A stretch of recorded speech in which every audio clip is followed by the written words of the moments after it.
राम राम दोस्तों, ओम पाठशाला में आपका स्वागत है। मैं मुकेश भदानी आज फिर मैथ के कुछ प्रश्नों के साथ। ये प्रश्न ग्रुप डी से लिए गए हैं, ग्रुप डी के प्रीवियस ईयर से। देखिए, ग्रुप डी के प्रीवियस ईयर के 28-9-20 प्रश्न लिए गए हैं, तो इसलिए यह प्रश्न उसके लिए अभी यह वीडियो इंपॉर्टेंट है। तो इसीलिए पूरा वीडियो देखिए और सीखिए ताकि एग्जाम में आप अच्छा स्कोर कर पाए। तो चलिए शुरू करते हैं आज का क्लास। देखिए, कह रहा है पुरानी वस्तुओं को बेचने के लिए एक व्यक्ति ने 3,540 का एक चाय के सेट की बिक्री की, जो कि लागत मूल्य से 41% कम है। लागत मूल्य से कितना कम है? 41%। तो हम मान लेते हैं कोई भी वस्तु का जो क्रय मूल्य होगा वह 100 के बराबर होगा। तो मान लेते हैं वस्तु का 100 रुपया होगा क्रय मूल्य, 100 में होगा। अब कह रहा है 100%। अब कह रहा है कि लागत मूल्य से 41% कम है। जैसे 41% कम करेंगे, इसमें कितना? 100 में 41 घटाएंगे तो क्या आ जाएगा? 100 में 40 घटाएंगे तो 60, और 60 में से 59, यानी 59% आ गया। कोई भी वस्तु का अपने आप में क्या 100% होता है, 41% कम। अब कह रहा है 59% आ गया। 3,540 41 यानी 3,540 59 के बराबर हो गया। तो 3,540 की तुलना हम 59 से कर सकते हैं। तो 3,540 की तुलना कितना? 59 से। अब देखिए क्या कह रहा है। कह रहा है ना कि 11% लाभ प्राप्त करने के लिए विक्रेता को सेट की बिक्री डैश रुपये अधिक में करनी चाहिए था। अब कह रहा है ना कि कितना रुपया अधिक में बेचता ने कि उसको लाभ हो जाता, इतना रुपया लाभ। 11% लाभ पर बेचता ने तो इतना प्रतिशत उसको। तो लाभ बेचने के लिए सबसे पहले वस्तु के 11% पर विक्रय मूल्य निकालेंगे। 11% तब ना अधिक निकालेंगे, उसमें घटाकर। यदि हमको 11% लाभ पर विक्रय मूल्य मालूम हो जाएगा तो इसमें विक्रय मूल्य में 3,540 घटा देंगे तो निकल जाएगा, है ना। तो 11% लाभ, कोई वस्तु 100% है, 11% लाभ पर उसको बेचना है तो क्या हो जाएगा? 100 का माल 111 में बेचेंगे तो हमको क्या हो जाएगा? वस्तु 11% का लाभ हो जाएगा। तो उसी प्रकार इसमें क्या कर देंगे? गुना कर देंगे 111 से। 111 से गुना कर देंगे, क्या कितना बार में कट जाएगा? 6 बार में कट जाएगा। तो हमको आ गया 666 पर 0, यानी 6,660 रुपया उसका विक्रय मूल्य आ गया। अब कह रहा है 11% लाभ पर विक्रय मूल्य आ गया। अब कह रहा है कितना अधिक में? 3,540 इसमें घटा देंगे, 3,540 घटा देंगे। तो देखिए 0, 6 में से 4 जाएगा तो 2, 6 में से 5 जाएगा तो 1, यानी 3,120 रुपया अधिक में बेचता ने। 3,120 रुपया, आंसर डी। अधिक में बेचता तो उसे लाभ हो जाता कितना का? 11% का। अब देखिए नेक्स्ट प्रश्न कह रहा है। नेक्स्ट प्रश्न देखिए क्या कह रहा है। नेक्स्ट प्रश्न हमसे कह रहा है कि एक वस्तु 40 रुपये प्राप्त करने के लिए, 40 प्राप्त करने के लिए, ठीक है, 40 रुपया नहीं, सॉरी, 40 प्राप्त करने के लिए 6 जमा 2/9 को किस संख्या से गुना करना चाहिए?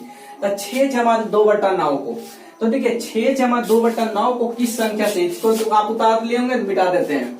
देखिए 6 जमा 2/9 है ना, तो 6 जमा 2/9, इसको देखिए पहले इसको इससे गुना करते हैं तो 9 × 54 प्लस 2 कर देते हैं तो 56/9 आ गया।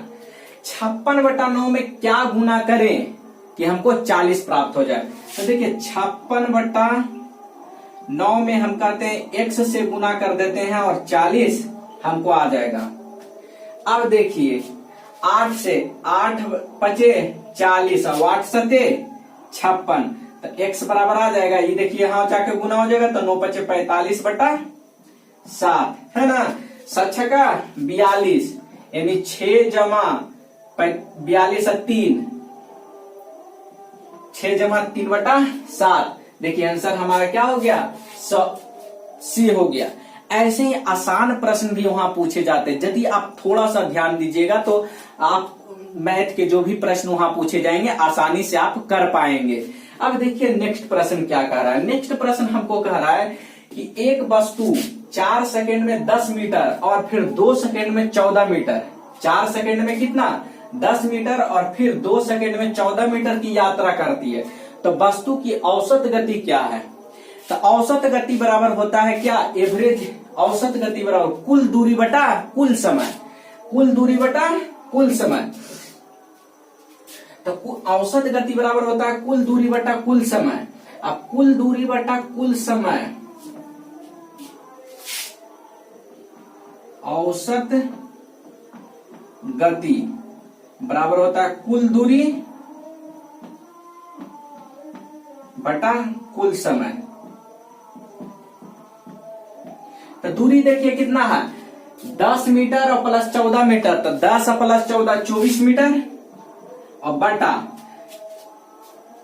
कुल समय तो 4 सेकेंड प्लस 2 सेकेंड 6 सेकेंड, यहाँ मीटर यहाँ सेकेंड, तो 6 चौका 24, यानी हो जाएगा कितना 4 मीटर पर सेकेंड ऐसे लिखेंगे, या तो 4 मीटर इनवर्स ऐसे लिखेंगे। तो कौन है देखिए आंसर नंबर डी हमारा 4 मीटर पर सेकेंड।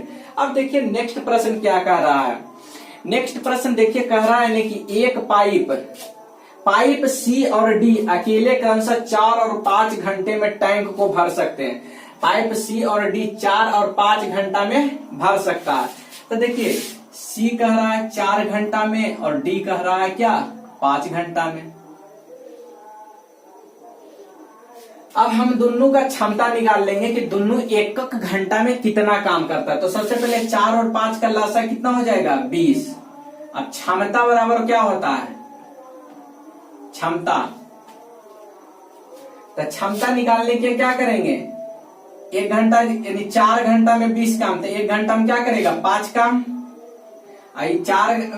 5 घंटा में 20 काम, तो 1 घंटा में 4 काम हो गया।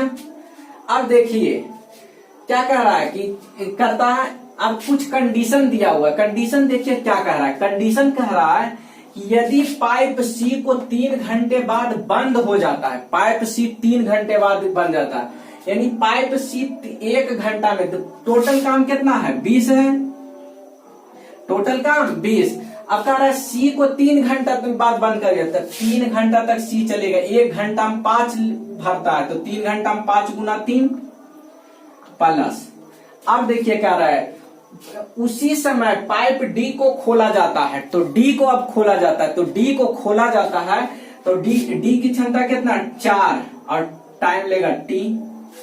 अब देखिए 15 इधर आके घटेगा, तो 20 में से 15 चल जाएगा, तो 5 और फिर बराबर 4 टी, और टी बराबर हो जाएगा कितना 5/4। अब 5/4 तो क्या हो जाएगा 1 कितना हो जाएगा 4 दूनी 8 और 4 5 20, यानी 1.25। तो आंसर हमारा हो गया क्या ए। ठीक है, इस प्रकार हम ऐसे प्रश्नों को हल करेंगे आसानी से, बेहद आसानी तरीका से। अब देखिए एक दिया हुआ है प्रश्न आपका ब्रैकेट वाला। इसमें देखिए 3 तरह का ब्रैकेट, एक ऐसा वाला रहेगा, फिर एक ऐसा वाला और एक ऐसा छोटा वाला। 3 तरह के ऐसे जनरली ब्रैकेट देखने हैं, और फिर रेकनिंग दशमलव ये सब भी देख रहे हैं। तो इसमें 3 तरह का है। तो सबसे पहले ऐसा वाला को यूज करेंगे, फिर सेकेंड में इसको और थर्ड में इसको यूज करेंगे। अब देखिए क्या कह रहा है हमको देखिए क्या कह रहा है। यहां देखिए दिया हुआ है, यहां से यहां तक सबसे पहले देखेंगे, है ना, यहां से यहां तक देखिए -2 है और यहां भी -2 है, तो -2 और -2 क्या हो जाएगा -2 को और -2 गुना -2, तो ये तो माइनस माइनस प्लस प्लस 4 हो जाएगा। तो यहां देखिए यहां तक आ जाएगा क्या हमको +4। अब +4 और +1 है, ब्रैकेट खत्म हो जाएगा, तो 4 और प्लस ऐसे है ना 1 + 4 हो जाएगा, तो 4 और 1 5। और फिर जब ये 5 हो जाएगा तो ये फिर जो मंझला वाला ब्रैकेट इसको हटा देंगे, तो हो जाएगा क्या 5 गुना 3, ऐसा हो जाएगा। 3 पहले देखिए 3 है और ये मंझोला वाला ब्रैकेट है, तो गुना 5, तो हो जाएगा क्या 5 × 15। हमको इस साइड वाला से आ गया क्या 15। अब इस साइड वाला को हल करते हैं, यहां से यहां तक के। देखिए 9 में से 2 जाएगा तो 7 बच जाएगा, यहाँ 7 बच गया। अब 52 में से 7 घटाएंगे, फिर ब्रैकेट खत्म हो जाएगा तो 52 में से 7 घटाएंगे। जब 52 में 7 घटाएंगे तो पहले 2 घटाएगा 50, फिर 45 हो जाएगा, यानी 45 आ गया। फिर भागा कितना 15, अब 15 में 45, 15 तिया 45, तो हमारा आंसर क्या हो जाएगा 3 हो जाएगा, आंसर बी। अब देखिए नेक्स्ट प्रश्न जो है काफी इंपॉर्टेंट है, बहुत वीवीआई प्रश्न है। ऐसे प्रश्न आपको एग्जाम में फंसा सकते हैं, इसलिए इस प्रश्न को विशेष ध्यान दीजिए और इसे हम तो कहते हैं नोट करके आप रखिए, ताकि एग्जाम के समय जब आप जाइए तो ऐसे प्रश्नों को देख कर जाइए। देखिए कह रहा एक ही परिधि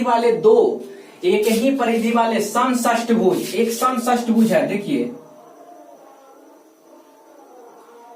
ये समषष्ठभुज है, 6 भुजा वाला षष्ठभुज के क्षेत्रफल और एक वर्ग के क्षेत्रफल का अनुपात क्या होगा, और एक वर्ग कह रहा है ना, षष्ठभुज का क्षेत्रफल और वर्ग के क्षेत्रफल का रेशियो हमसे पूछ रहा है, ठीक ना। समषष्ठभुज और वर्ग के क्षेत्रफल का रेशियो पूछा जा रहा है, क्या रेशियो पूछा जा रहा है।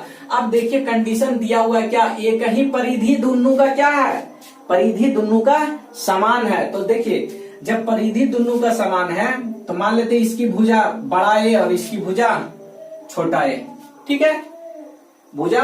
तो इसका परिधि होता है षष्ठभुज का क्षेत्रफल, परिधि बराबर होता है जितना भुजा रहेगा उसको जितना किनारा रहेगा उसको ए से गुना कर देंगे। तो किनारा देखिए इसमें 4 गो है, तो वर्ग का परिधि होगा 4 गुना भुजा और षष्ठभुज का परिधि 6 गुना भुजा।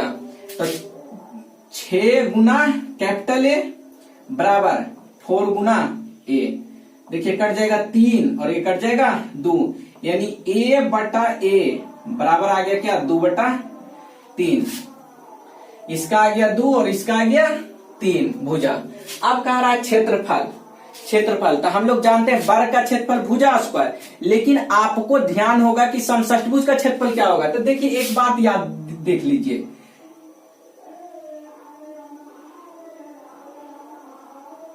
आप देखिए 1 2 3 4 5 और 6, कहने का मतलब हुआ एक समषष्ठभुज में 6 समबाहु त्रिभुज होगा। समबाहु त्रिभुज के जो क्षेत्रफल होगा उसमें 6 से गुना कर देंगे तो हमको षष्ठभुज का क्षेत्रफल, तो समषष्ठभुज का क्षेत्रफल हो जाएगा 6 गुना समबाहु त्रिभुज का क्षेत्रफल √3/4 इंटू भुजा स्क्वायर। समबाहु त्रिभुज का क्षेत्रफल होता है √3/4 इंटू भुजा स्क्वायर।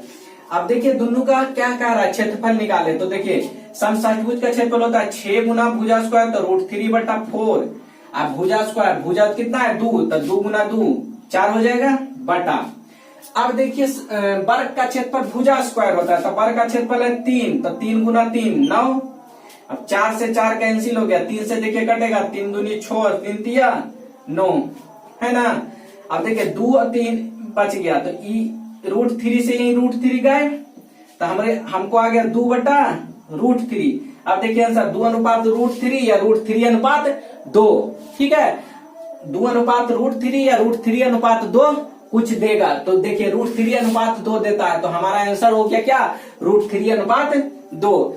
इस प्रकार के वीडियो को देखने के लिए ऐसे देखिए प्रीवियस ईयर के जो मैथ का सॉल्यूशन आप करके जाइएगा, तो ऐसे ही प्रश्नों में बार बार रिपीट होता है एग्जाम में, ऐसा नहीं कि कुछ नया पूछ लिया जाता है। 80% प्रश्न प्रीवियस ईयर से ही लिए जाते हैं। तो जब आप प्रीवियस ईयर के प्रश्न को बहुत कंठाग्र करके जाइएगा तो इस बात की पूर्ण गारंटी है कि 80 से 85% प्रश्न वैसे ही आने वाले हैं और आप उसका सॉल्यूशन दे पाएंगे। तो ऐसे वीडियो को लगातार देखने के लिए ओम पाठशाला चैनल को सब्सक्राइब कीजिए, वीडियो को लाइक और शेयर कीजिए। जय हिंद, जय भारत।